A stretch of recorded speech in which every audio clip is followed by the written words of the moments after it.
All right, at this time, I'd like to call this meeting to order of the City of Rowlett Board of Adjustments agenda. Today is July 10th, and the time is 6:31.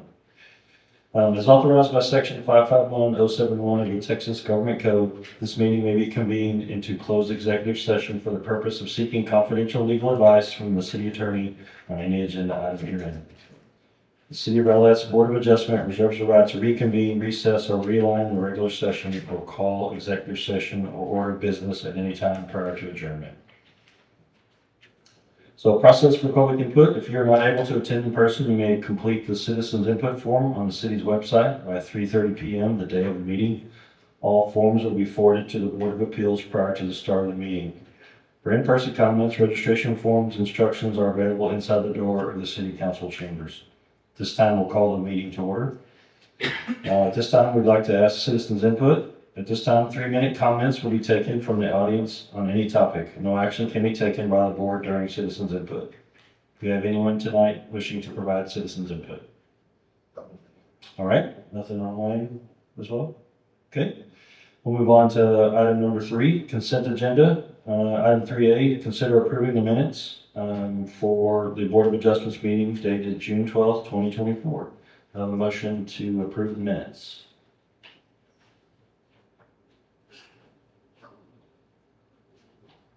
Motion to approve.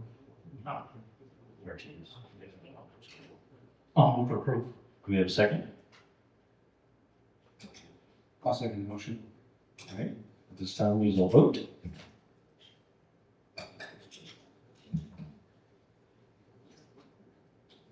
All right, motion does not pass. And just so that you know, and for the record, Mr. Chairman, I voted to abstain because he wasn't here. Okay. And a second. All right. Well, we do not have approved minutes.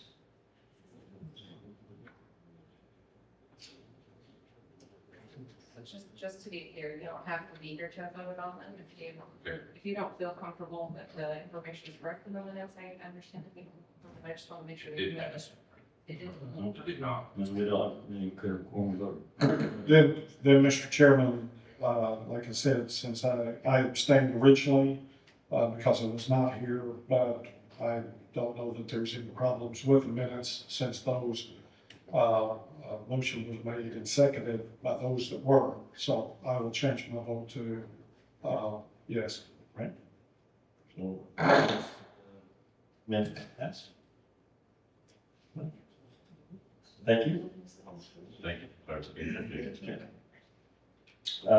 At this time, we'll move on to item number 4, individual consideration. Item 4A, conduct a public hearing and take action on a request by Representative Rich Bouquet on behalf of property owner Habitat for Humanity of Greater Garland regarding variance requests to reduce the rear setback from 25 feet to 10 feet and to reduce the lot depth requirement from 100 feet to 55 feet. The property is zoned single-family residential SF8. Property is approximately 0.13 acres located at the southwest corner of Creekview Drive and Dow Rock Road and is addressed at 7995 Dow Rock Road in the city of Rowlett, Dallas County, Texas.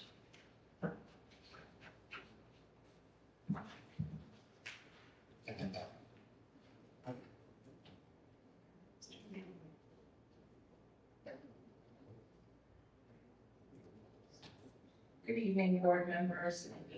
My name is Tara Bradley. I'm with the Community Development and the Planning Department, and I will be presenting this evening regarding this variance request. So just to provide a little bit of background on this property, it is, as explained by Chairman Smith, that it is 0.13 acres located at the southwest corner of Creekview and Dow Rock Road. It is zoned as single-family SF8. But this lot is an undersized lot, it's vacant and unplatted, and it is considered to be non-conforming with the current zoning district. On June 4th, the City Council approved a purchase agreement for sale agreement of the subject property. This property previously was housed for water facilities that have been decommissioned now. The applicant is proposing to build a 1,500 square foot home with a J-swing garage on it. With looking at that seeing that this land is unplatted and undersized, it does meet the requirements of the SF5 district, which allows for a 5,000 square foot lot. So with that, under this, being that it's non-conforming, we will look at the lot to the nearest zoning district that allows, that meets the code requirements. To provide some feedback on that as far as SF5 district, lot dimensions and setback requirements here are 50 feet with 55 minimum on corner parcels. The current lot right now has a lot width of 9248, and this is mainly to contributing to the orientation of the building. So the orientation of the building will face Creek Wind Road versus Dalrock Road. And that's because Dalrock Road being a major thoroughfare, which is a B plus, houses cannot have their driveway off of a major thoroughfare. So to jump back into the comparison of the table, the minimum lot depth is 100 feet, and the current lot size is 58 by 28.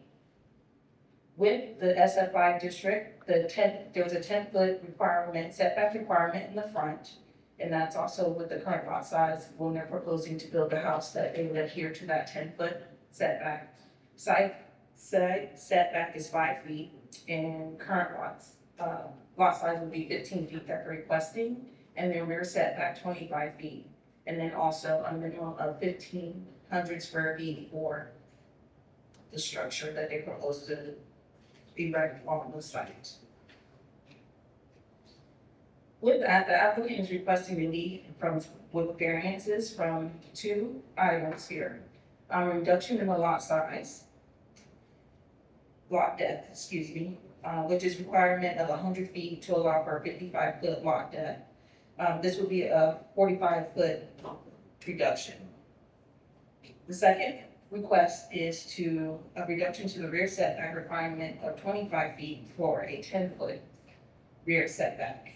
And this would be a 15-foot reduction. And the applicant has justified for both of these reasons that the lot is undevelopable without these variances requests. And it will be non-conform, continue with this non-conform status. So with the variance then, and the orientation of the building being proposed on Creekview Drive is to minimize impact onto the thoroughfare from Dalrock Road, and also to be consistent with the orientation and pattern of the existing homes within that neighborhood. And as you can see right there, we have a drawing of what could be potentially how the house would be laid out. With variances, the 10 different variances are to exempt from level of the zoning ordinance to avoid unnecessary hardship. And you can use variances to deviate from physical or dimensional features of the property.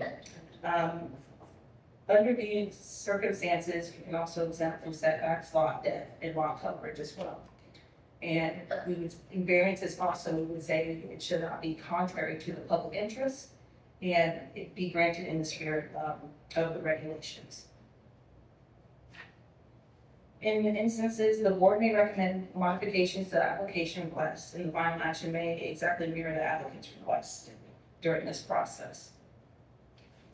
With that, the recommendation is approval of the variance request to allow for a 50-foot lot depth and a 10-foot rear setback. This concludes my presentation. I'm available for any questions you have, and also the applicant is available for any questions you may have. Does the board have any questions for the city? I do. We have several.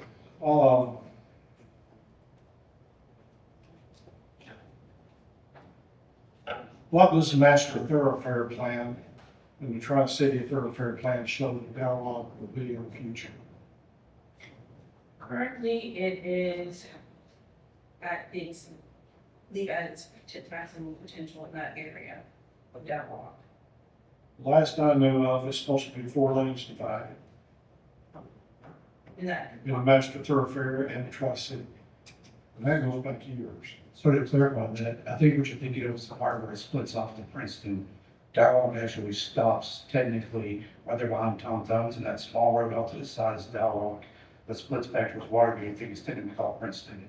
It's supposed to go all the way as the two lane, we know it now, we have to split all the way up to, Liberty Grove. It's supposed to, the last I saw, like I said, be 4 lanes divided through there. And the reason why I bring that up, if that is the case, and if the city ever widens it, where are you gonna take the right of way from to widen that road? And if it does, it'll shorten up this particular lot. And how close does that bring the right of way and the road to that house? Yes. And right now too, there is a, swell area, drainage area that exists next to adjacent to the property, but that's not on the property. So with that measurement in there, we would also look into how much of the road width we take from that part. So you still have that portion that's not included in the property that would be, if it is widened, to be incorporated into that roadway dedication. You're gonna have to put then the drainage underneath of the roadway. Because if you scoot it over in the current, even if you lower the road and you put pipes in there versus that ditch, then it's gonna be under part of the roadway. Typically, they don't like to put a drainage under the roadway because if you have to dig up the roadbed, then if there's a problem. So I noticed there was no comment about that. What's the driveway length and width? The width of the driveway is 10, and it would need to be 10 feet from the adjacent property owner as well. No, okay. How long from the street up to where you L into or J into the garage will that driveway be? Usually enough to allow for 2 off-street parking. Okay, which brings me to the next point. This lot is so narrow at 58 feet that my understanding, city code says you can't park a car within 35 feet of the stop sign. Is that correct? That, not to my knowledge, on street parking. For on-street parking, is that correct? I don't believe so. Okay, so, and if you go to the photos that you should have on there, Sunday, when I took the pictures, you won't find it on Creek View, because there wasn't hardly anybody there. But on Creek Wood, 1 block over, that this horseshoes around and becomes, there was 9 vehicles, and the 10th one came in when I was exiting. He came in and pulled in and parked. They were parked both sides, so you just barely could get through. And that was from the stop sign back. So if this house was to be built and they had any visitors, and they had 2 vehicles themselves, you're gonna pretty much have to park on the street. So the question is, now, if it's 35 feet back from the stop sign, where are you gonna park any visitors? Well, Now, you can see on this picture, this is the cul-de-sac just off of it, and you can see the vacant lot over to your left. And the stop sign is just barely out of the picture. May I ask you for that, please? Sure. The house will have a 2-car garage, so the owners will have the 2 inside the garage parking spaces. And then the driveway itself will be large enough for 2 additional cars at least parking there. So, I mean, I don't know what their veteran homeowners that purchased the home, what their, proclivity to have large parties and invite lots of people to come. I don't know what that would be, but, there would be as planned or as projected, room for 4 vehicles to be parked off the street, and that seems sufficient. Not to be argumentative, but I think we all know that a lot of people, if not most, use their garages for storage and not for vehicles. I know I'm in a pretty nice neighborhood, and I'm one of the very few people that park, not in the driveway, but park in the garage. In fact, my neighbors behind me, when they back out, they have to back into my driveway, because they have such a short driveway, but they don't park in their garage. And my point is, if you'll scan through those photos, you'll see the neighbors on the end of the street, and those vehicles.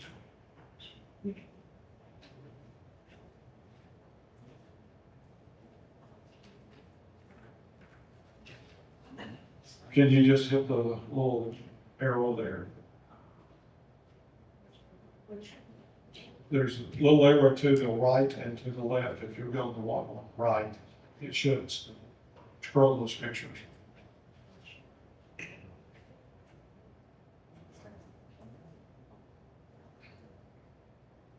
Keep going. Keep going. Keep going.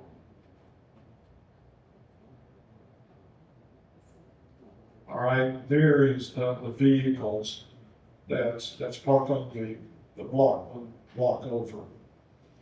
And this goes 3 houses deep, by the way. Well, they can park on the street.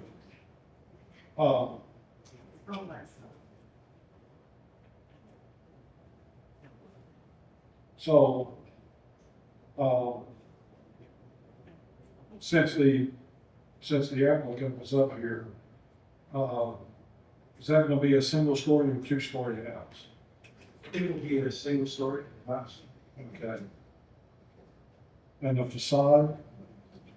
The brick facade, combination of brick and siding, whatever is allowed by code.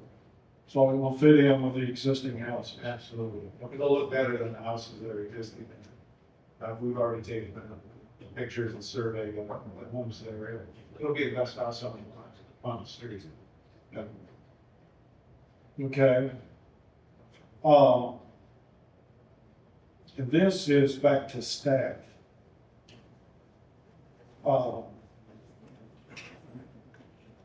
In the write-up, you mailed the notifications to the neighbors on June 27, which is on Thursday. And the city council passed this with the instructions to move forward on the 4th of June. So there was 17 working days, 23 calendar days before you guys sent out the notice. And the notice went out on the 27th. You've got a weekend, that's a Thursday, then you've got a weekend, and you've got the next week, you've got 4th of July, mail didn't run. And so the people out there, I noticed we didn't pass the write-up of this on July the 5th. There was nobody that came forward with any yays or nays or anything for this project. But I guess my question is, my concern is that the neighbors out there, the adequate notice to today was 12 workday or 8 workdays, since they would have probably got the notices. But yet we had 17 as the city before we ever sent them out. Is there any reason why these weren't sent out a lot sooner so that the public would have plenty of time and not over a holiday to respond? I'll speak to that one. So we did comply with the state law requirements and our city ordinance in terms of the notification time periods for this. With regard to why we didn't send it out right after the council approved the purchase agreement, they approved it, and that was when we were able to begin the process of the application for the variances. Talk through with staff on what their plan was. how we could best position the building on the property, to eliminate additional variance requests that might be needed, specifically to what Tara mentioned about access out onto Dell Rock. As you see, the address is currently addressed to Dell Rock, but it's very clear in the city's ordinance that we're trying to eliminate additional driveways and access out from residential homes onto that classification of the street. So the applicant has kind of shifted things around to face the other way, even though it does result in a little bit bigger, I guess, greater in number on some of the variance requests. It's still the same size home, it's just the positioning of the structure. If it were to face Dell Rock, not only would we have the issue of exiting onto Dell Rock, but also it would then become a key lot, which creates issues for property owners behind. If it's a backyard facing to really the side of their house or really their front yard, then they have the same issue with an existing home where the backyard would then abut what's essentially their front yard. So we've been kind of working through these issues, letting the applicant come up with their plan, submit it to us, go through the review. And then we have to have a report ready, or a staff report, to post online so that when the notices go out, people can see what we have to say about it. So it's not like we're trying to, wait till the last minute to send out notices. It's just the time that it took with us to get all of those steps completed. Okay, you understand where I'm coming from, that neighbors, by the time they got, if this is November 22nd, they got 29th, that's on Saturday, you guys are open, then you have a short week. If you're closed on the 4th, if anybody had any questions, call. And we'll add to their work schedule. Just a couple more questions. You mentioned that neighboring properties will not be injured, but rather they will benefit from the new home or comparable property values, improving the aesthetics feel of the neighborhood, assisting neighbors joining the lot that benefit from new fences in the area or new fence in the area. Please explain that, please. We're directing this to the applicant. Well, I don't know, that was in your Yes, letter. yes, sir, that's my statement. Okay, please explain that. Sure. Actually, if you could move back a couple of pictures in that group, you'll see the fence that I'm referring to. That fence right there, I believe, is the fence which will effectively be on the rear of the house that we'd like to build. And it's very old, patched together, falling down in places. It's dilapidated. It's dilapidated for sure. It's a good word for it.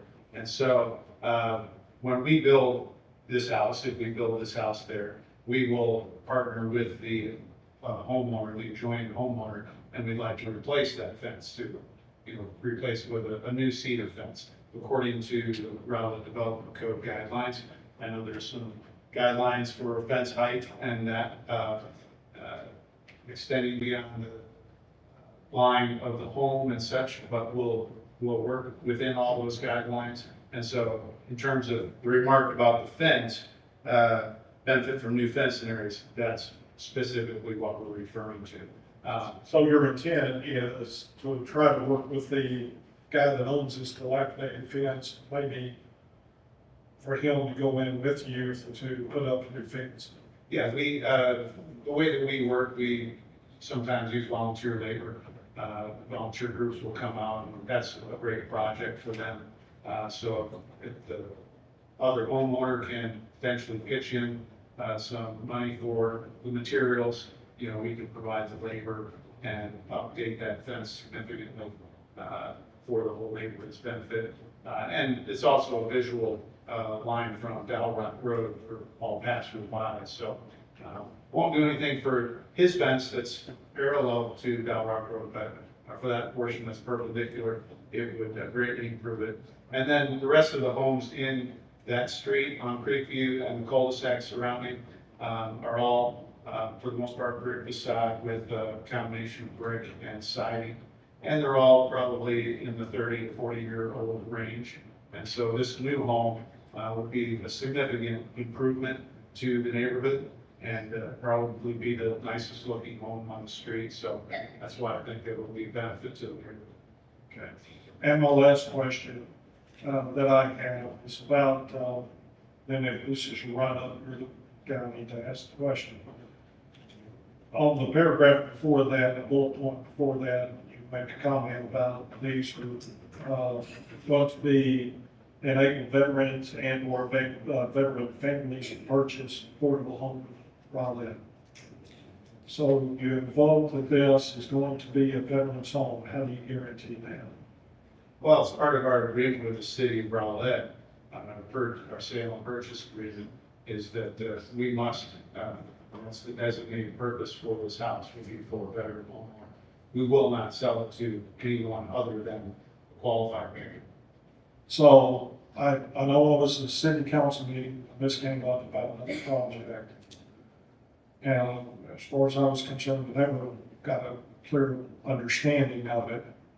The question was asked at the city council meeting about a year ago, we'll say, that what happens if a veteran, you don't get a veteran that comes forward that wants to buy a house like this? What happens with it then? I remember the comment was, well, we'll try our best, but ultimately, if we can't, it may be subject just to be sold to somebody else or rented. Is that the case here? I wasn't a part of that conversation, so I'm not sure who made those comments, but I can say as the general contractor builder, Habitat for Humanity, Greater Garland, and Texas Homes, we will not sell a home to anyone other than a veteran. We partner with the Texas Veterans Commission, and we've done, to date, $1.5 million worth of critical repairs at no cost to veterans throughout Rowlett, Garland, Saxe, the greater Dallas area.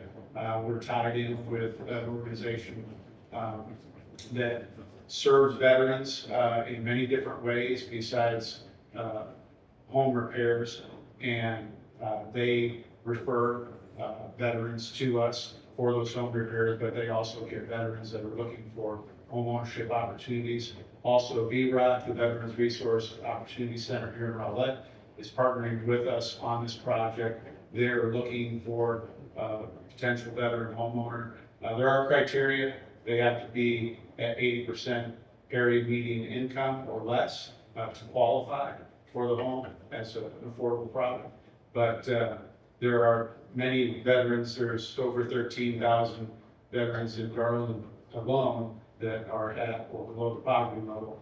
And so we don't think that it will be an easy thing necessarily, because veterans are typically a proud group. They don't look for a handout, and this is not a handout.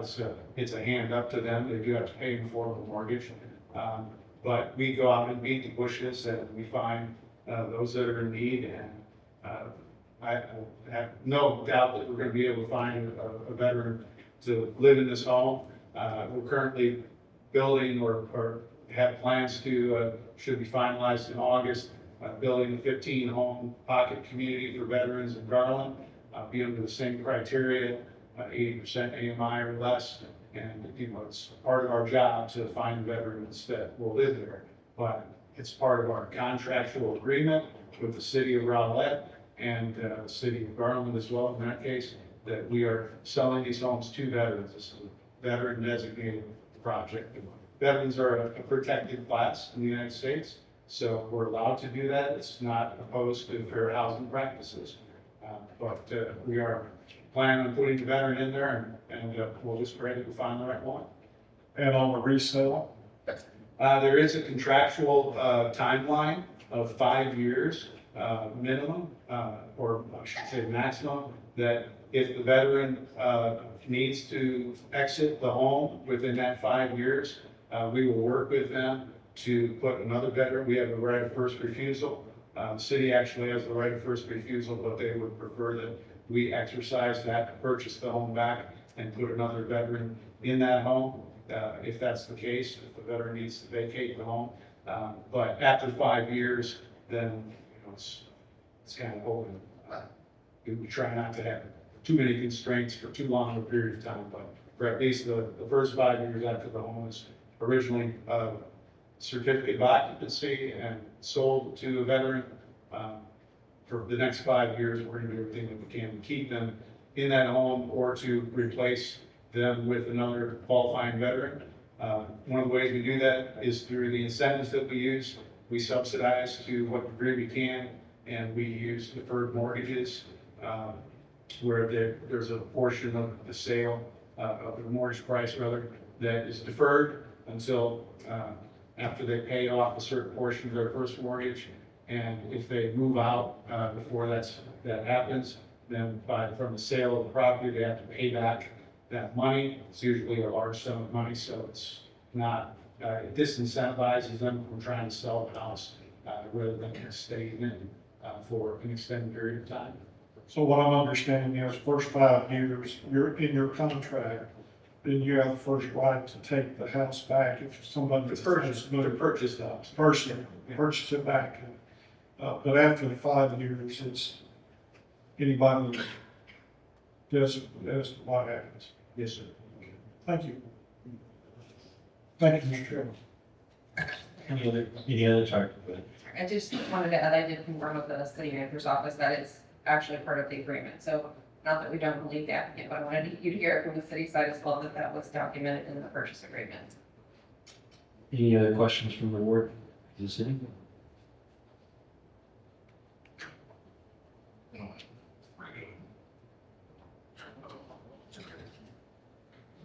Over the years, I've heard many requests for setback adjustments to allow a project to go forward. Honestly, I can only think of one out of many that the project ever happened after the setback adjustments were granted. So requesting adjustments, in fact, that place had already gone out of business already. But most setback adjustments to allow construction to occur, that this turned into nothing as far as I've ever known. So this is financed, and the project is going to happen if it's approved. I can respond to that as well. Contractually with the city of Rowlett, there is a timeline, I believe it's 18 months, by which time construction must commence. It's going to happen a lot sooner than that, but it's a fair sized window depending on what might happen in society. AKA COVID, something like that happens again, we just never know. But then there's also a commencing of construction and then a completion of construction timeline that's written into the contract. And if we do not deliver, then the property can be purchased back by the city for the same amount that we paid for it. Thank you. Any questions? I do have one question from the city. It's had to do with the parking situation at the stop sign. Is there a way that you can provide signage that designates the no parking in front of there? I actually happen to live in a neighborhood that has this very same condition. It makes that intersection very difficult when the house that's there, people park right at the stop sign. I realize that's a code, but perhaps providing signage would help guide, visitors, if you will. Yeah, and I recognize that, there's nothing preventing people who live in that neighborhood from parking illegally as well, but I think the house potentially encourages, just to have it, to park in front of it. So could that be considered as something that the city could do, is providing no parking at the distance required for the stop sign? Yes. I think we could be open to a hard time committing that we absolutely will do that, just because I'm not sure what all our city policies are in terms of, requiring no parking. If it's just within what is already required by law to not park near the stop sign, I think that's one thing. But if you're asking that we just say no parking in front of the house, then I don't know that we can. You thought you just need clarification? Yeah, just basically making it easy to recognize where they can and cannot park, considering it is otherwise it's front of the house. Just to comment off of that, I believe the city can. The reason why I say that, back to staff, is my neighborhood is next to Rowlett Elementary, and the city has gone in and put in restrictive no parking against, especially during school hours, because you get loaded there and nobody can get through. So the city has done that, and there was a problem at Miller and Carlisle with that very problem as well.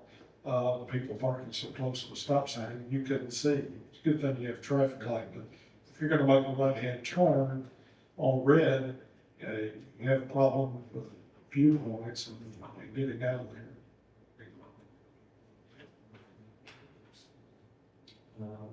At this time, would the applicant like to come and speak, any additional information that the city has presented? If you have any other questions, I'd be happy to answer. Yeah, I was gonna open it up to does the board have any particular questions for the applicant? All right. At this time, we'll open up the floor for public comment. Is there anyone in the room that would like to step up and speak on behalf or against the proposition? Yes, we have one speaker, Nate Hernandez. Please come to the dais and give us your name and your address, please. Hi, so Nate Hernandez, my address is 7814 Creekview, so some of the pictures you saw up there, that's actually my house, directly adjacent to this property. So I'm actually kind of glad I showed up, because clearly nobody else showed up, and from what the vice chairman said, y'all didn't receive any, the letters you sent out back opposing this. As a resident in this area, I went on Facebook after I got that letter, and hey, did anybody else get this? And I can tell you, everybody in the area is opposed to it. Nobody else around us wants another house on that corner right there on a lot that's honestly too small for it. And some of what he was touching on, cars parking, I can pull up my camera system right now and show you there's 2 cars parked right where he said they shouldn't park right now. Because the residents in the cul-de-sac, when their driveways fill up and everybody in that cul-de-sac has a full driveway with 3, 4, 5 cars, they move around and they park right there either in front of the lot or across from the lot in front of the next person's house in the corner. Honestly, I have a bunch of other, big speech. I think it's a great thing. Build a house for a veteran, like nobody deserves a house more than somebody that served this country. But it's just not the right place for it. 4 or 5 years ago, my family owning the property right next to it, we inquired about buying the property. And we would do the same thing that this gentleman talked about as far as putting up a fence, right? So you would see nothing but a fence and an empty lot. The lot is too small as it is because the house behind it has a bigger lot, right? They extended their lot out, sold more property, so now this one doesn't have the right lot size. But I can tell you, traffic is bad. People speed down Dowrock all the time. If you're going to try and come out of that little section right there and turn on the Dowrock, it's going to be, just as he was talking about, there's going to be traffic, there's going to be cars stacked up.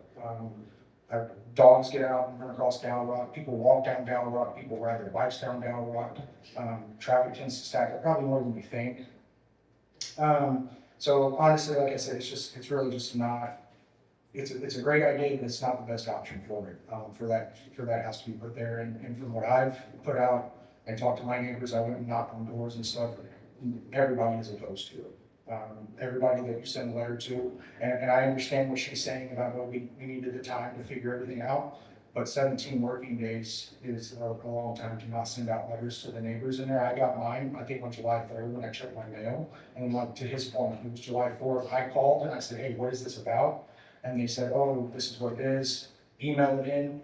A lot of the residents in that area, they own their home for 20 or 30 years and they're elderly, and they don't email, they don't fax, they still write checks. So you're not going to get these things back telling you they're opposed to it because some of them can't even get out of their houses. So I would love to stand here and voice my support for this. My family would love to do that, but we can't. And I don't think anybody around us can support it either. So that's all I've got.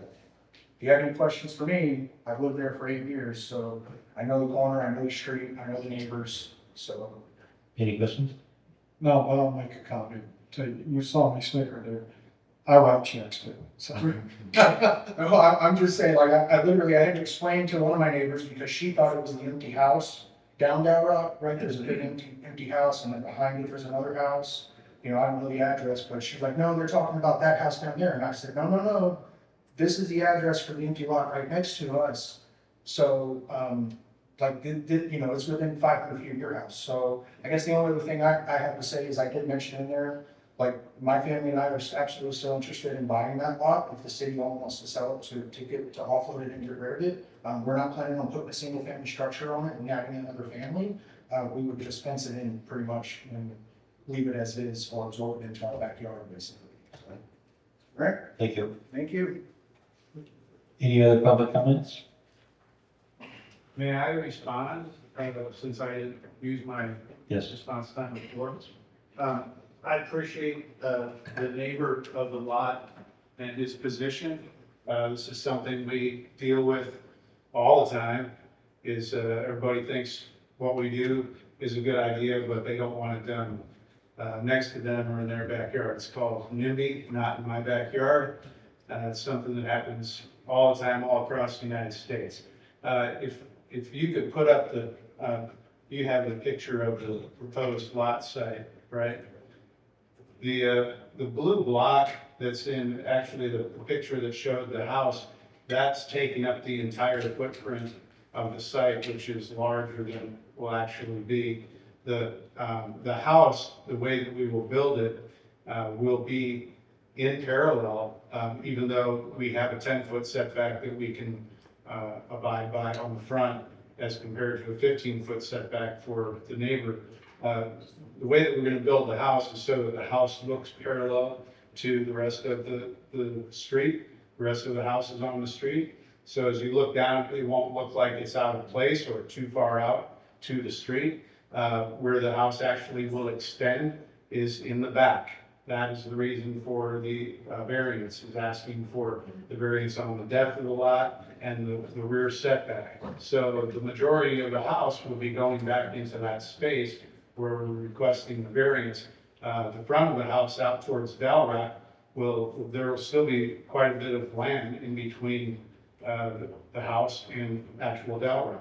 So I don't really see it as being an issue for traffic or danger zone or something like that, because you're not going to be able to see around a blind corner or something like that. It's going to be another house the lot is big enough to hold the house, just as long as we have the rear setback variance. It's going to be equidistant from the neighbor's house, from their side of their house, just like all the rest of his houses that are to the other side of his house. So it's going to be a conforming home.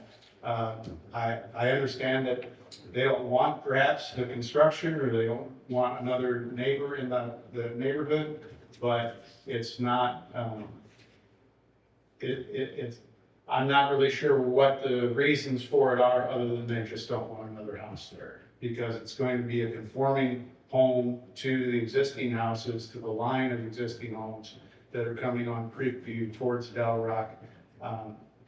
It's not going to be visually obstructive or an eyesore or anything like that. And if you, not this gentleman's house, but the house that's parallel to Dalrock, and his fence runs along Dalrock, just on this would be the south side of that swale, or, to the side of the swale, to the property side of the swale.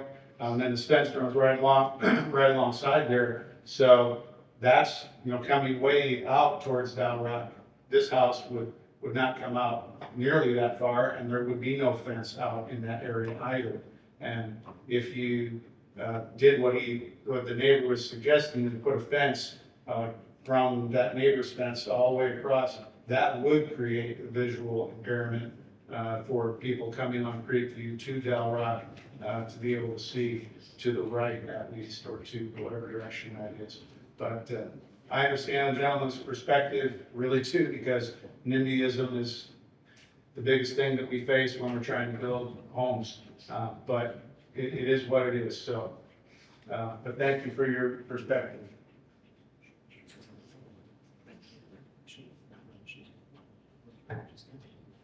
Mr. Chairman, I do have a question back to staff.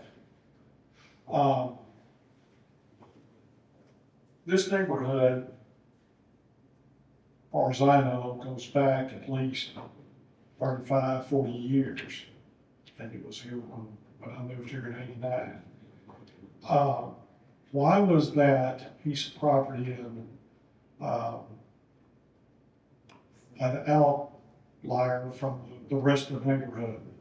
It was identified to house city water facilities in that area, so that's why that. So the city has owned it for many, many, many Yeah, years. the city owned it previously, and just recently on June 4th, we went through the purchase agreement to sell to Greater Habitat. Okay. Humanity. With no other public comments, Tom will close the public comment section. At this time, would like to ask the board to consider a motion, but I want to give an opportunity to get revised instructions from, similar to last time. Sure, I guess we'd be looking for a motion either to approve the request or to deny the request or to approve with some modifications if you would like to make any changes to the request. I'd like to ask anyone on the board if they're interested in making a motion to approve or to deny the request.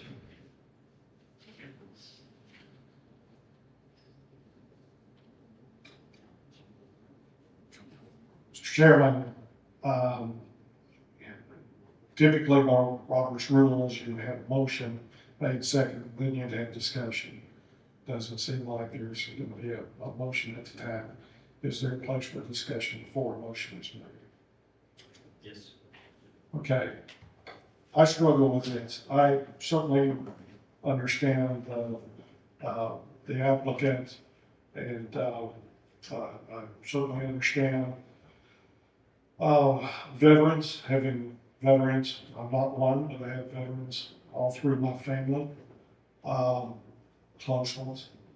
And so I understand the need for homes, for housing. As far as I know, Habitat for Humanity builds a quality house. So my problem is not that. My problem is that I'm struggling with, this neighborhood goes so far back. Like I said, I moved here in '89. And as far as I know, that was an existing neighborhood. So that's 35 years right there. A lot of these people bought their homes. They had bigger lots than what this one was going to be. And you're going to have a problem, I believe, with parking, with any kind of visitor that visits very often for whoever lives in this house. And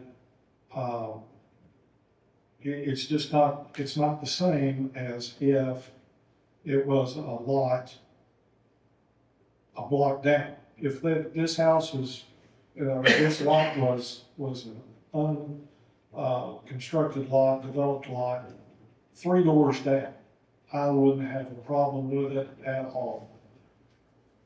Because it would have been the same size, conform to the SF8 that P&Z's many years ago and forward have had no problems with it, keeping it an SF8. And this lot just flat out doesn't need it. And when you go to put a house in there, as much as I believe the applicant says about 1,500 square foot house, then it's just about all house and no lot. And if you give for the roadway to ever be expanded through there, it's going to affect it. And I just, I'll have to go with what I believe Mr. Hernandez has made the comment that it's just the wrong place. It's just the wrong place. So my vote is going to be no. Question on your comment about how this is going to affect the future widening of the road. How is it any different than the houses across the street that are very, very close to the road? If you're talking about Spinnaker, No, I'm talking about houses you can see in the actual exhibit across that rock from this property. that's what I'm talking about. That backs up, that's Spinnaker Drive there. Yeah. It's been through there. Yeah. I believe that the city would have to take the property. Now, let me backtrack for a second. and explain where I'm coming from. I sat on P and Z from 95 to 2005. I was also part of, Tri-City, 3 times that we did the Tri-City, thoroughfare plan and the master thoroughfare plan.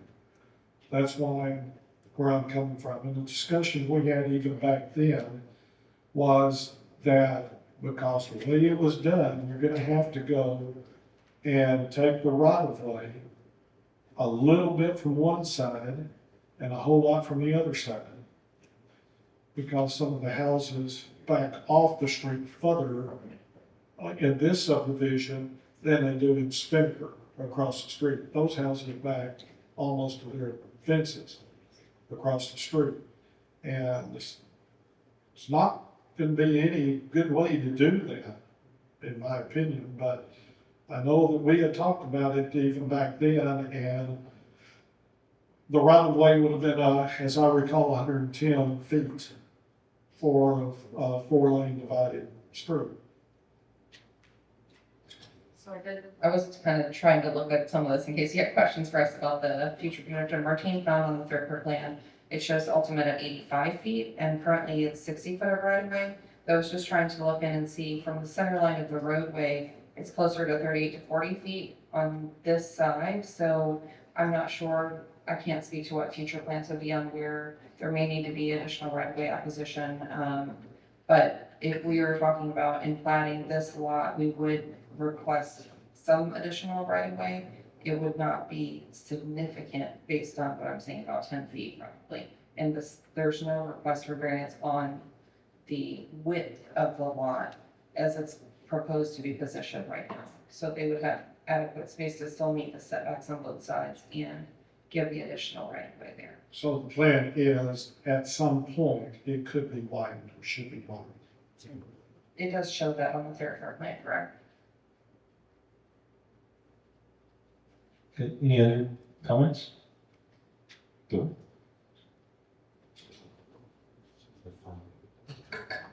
So I did a lot of home inspections as part of my job, and the lot lines are getting narrower and narrower on some very expensive real estate. So, yeah, this is more house on the land, but that's the way it's come. And you can go to almost any of these new neighborhoods here in Rowlett, Frisco, wherever. They're building bigger houses and going right up to the property line. So, and then the other thought that I have is that part of the reason why people park, I'm not gonna say I can't read minds, but if it's an empty lot, everybody feels very free to park in front of it. So, we're headed down the road to higher density housing. And that's just where we're going. So we're gonna have to figure out how to do it. Thank you. This had been, Public Works for water. Was there any water mains underneath this property that are no longer in use? Or there never was anything there except it was just reserved? To my understanding, it was reserved. I understand that they did decommission it and pulled it apart, from my understanding, with discussions I've had with engineering. But looking at it, it seems like it was reserved at that point for utilities. So there's nothing underneath that would be a hazard to the structure or future then? No, not to my knowledge. Okay, thank you. Any other questions, comments? This time, anyone like to make a motion to approve the variance, or approve the variance with modification, and or make a motion to reject the variance request? I'll move to reject the applicant's application. Do you have a second?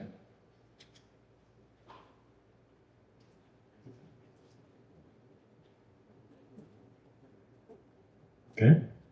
At this time, I'd like to make a motion to approve the variance request with a modification of parking clarification. Just to clarify, the first motion died for lack of second. Correct. So Yeah. you have a new motion on the table. Yes. And I'll second the new motion. Okay. All right. So this time we'll take a vote. I'll second Josh Hughes. All right. This time we shall vote.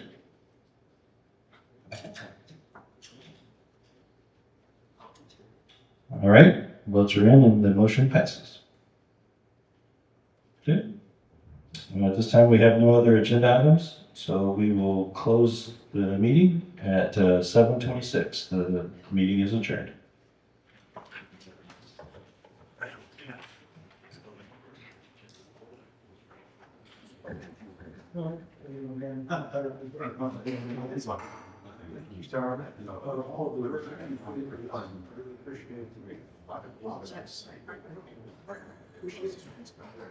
The city, building department did to help make this kind of. Mr. McNeil's, I mean, happy. The whole company, so people won't be happy too.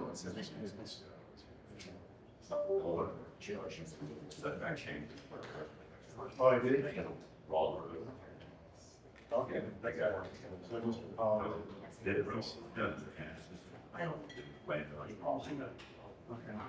Hey, John.